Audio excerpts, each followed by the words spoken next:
What is going on, everybody? So I am excited to be back today to review my first new release film of 2023. I've watched movies this year so far, but I have yet to see a new release film in the year 2023.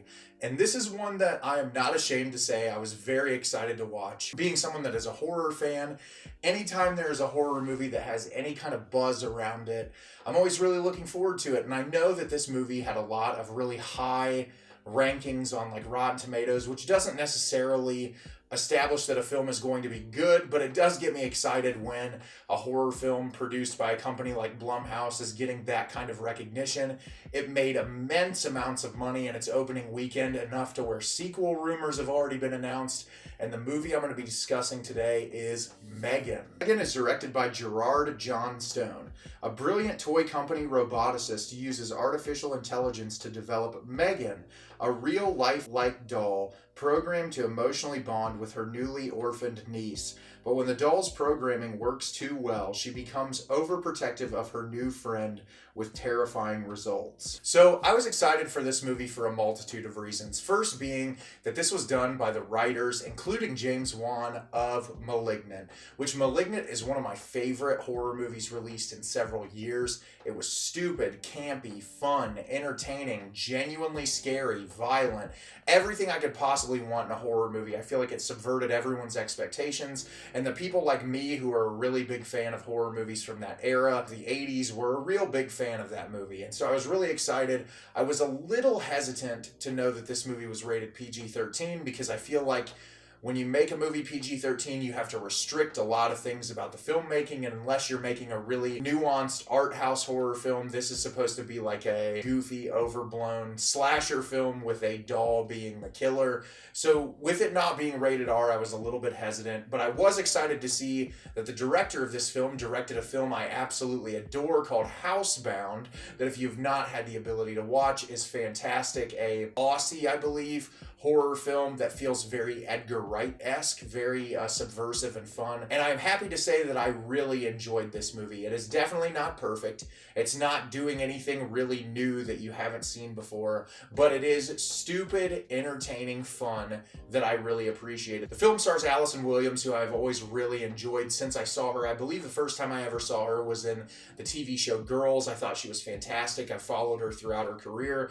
I think she's a really talented actress, and she plays this young woman who is like a tech developer. She's developed all these toys throughout her career, and she's working on this new artificial intelligence called M3GAN that's going to reinvent what everyone knows about children's toys. And we're introduced to her niece, Cady, played by Violet McGraw, who was in the Haunting of Hill House series. She's been in a ton of stuff. As soon as you see her face, you know exactly who she is. And at the beginning of the movie, her parents are driving her in the middle of nowhere in the snow to get to a ski resort, and they get hit head on by a snowplow, and her parents are both killed immediately, and her aunt wants to take her in so that she doesn't have to go live with her dad's parents that she barely knows in a part of the world that she's never lived in before. Allison Williams' character doesn't really know how to be a parent, so the two of them have this really awkward relationship. They're just trying to find their footing, and obviously Cady is going through deep depression of losing both of her parents, and so they're introduced to this therapist who is just the worst therapist I've ever seen in a movie, does a horrible job at trying to find out whether or not Allison Williams' character is fit to be a parent, and so she can't figure out what to do to kind of relate to the girl, and that really drives her to create M3GAN, who becomes this little girl's best friend. But not everything about M3GAN is what it seems, and that's where all the chaos from the trailer ensues. And I really had a lot of fun with this movie. Obviously, a lot of it is really predictable. You can kind of see the plot points set up to where you're like, okay, this is going to happen, this is going to happen, this is going to happen. But it doesn't take away from the fact that it is silly, fun, and it doesn't take itself too seriously, which is what I really appreciate. You can tell because this was the same writers as *Malignant* that they were just trying to have a good time. There's a lot of really goofy kills. I do think that PG-13 rating takes away from some of the fun that this movie could have had if it was R, I think of Malignant, where limbs are flying everywhere and things just, the chaos just ensues to a point where you are having so much fun and you're just like, wow, this movie is really taking it to an entirely other level, which I think if this movie was rated R, it probably would have done the same thing. It would have just kind of blown it out of proportion in a way that I think every single one of us would have appreciated.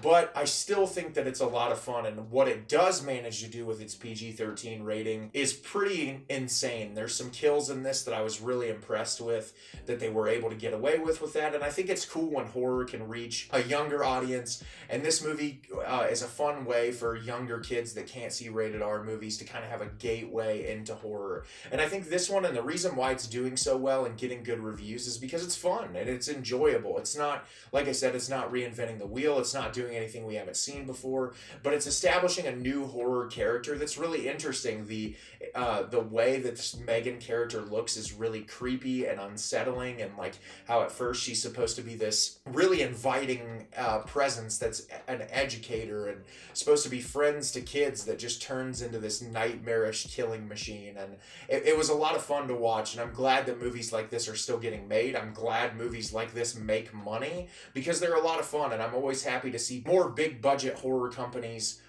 putting movies out. Like Blumhouse is so good at making movies on a very minimalist budget and turning them for a huge profit. Similar, it wasn't Blumhouse, but Smile last year, another movie that made a ton of money in the box office because of a great marketing campaign and a great push behind it. And I always love seeing horror movies like that succeed, and I think this one is a lot of fun. If you get an opportunity to go to the theater and see this one, you most definitely should. So have you seen M3GAN yet? Did you love it? Did you hate it? Leave me a comment down below and let me know what you thought. I thought this was a lot of fun. It's not reinventing the wheel by any means, but it's still an enjoyable film, and if you're a horror movie lover, you're going to enjoy elements of this one. As always, if you can like the video and subscribe to the channel, helps me out a lot and lets me know the type of content you're looking for. I'm always putting out new material and look forward to getting more out for you in the near future. And as always, everyone, thank you so much for watching, and have a great rest of your day.